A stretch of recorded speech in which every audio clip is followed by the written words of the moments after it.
wild animals be allowed to be kept under private ownership. And just so you know, a lot of wild animals consist of things like ferrets and guinea pigs are wild animals. Are you interviewing me right now? They're called. Are you videoing me? It's more like Can exotic. you put me like on just speaker? No, I'm just joking. Well, you don't have to show the video. We don't have to show the video, but I mean exotic animals, not Okay. as in wild, but exotic. That's considered like guinea pigs, Yeah. ferrets, including like tigers and monkeys and Yeah. everything.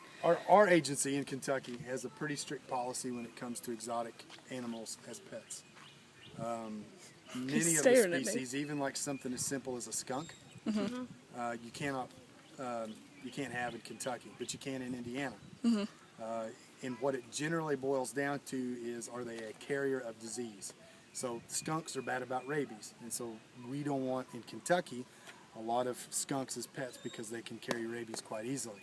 However, with the instance that happened in Ohio, Zanesville. back, We've done a lot there of are places like that, and you have to have proper documentation. You have to have proper permits.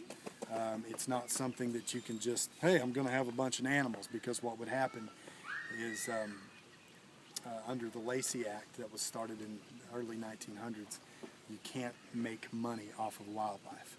So if you're a deer hunter and you go out and you shoot a deer, you can't turn around and sell that meat. You can go to jail for that. You can give it away. You can give it away, but you can't sell it. And so there's a lot of laws and restrictions about that. Now our agency, after the Ohio incident, did go through and start looking at our new policies. And I, as an educator, I haven't been made aware of that memo just yet as far as what was happening during that meeting, but I know that we did go back in and we did tighten up and toughen up our regulations.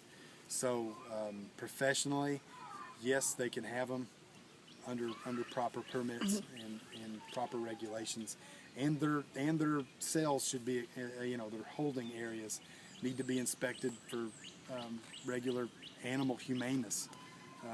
Obviously, if we have an animal here that's not in a large enough exhibit or container, then we can be fined and documented by the federal government. Same thing for private owners. But just some Joe Schmo that's got a cougar in his house because he wants to, no, that's completely illegal. Okay.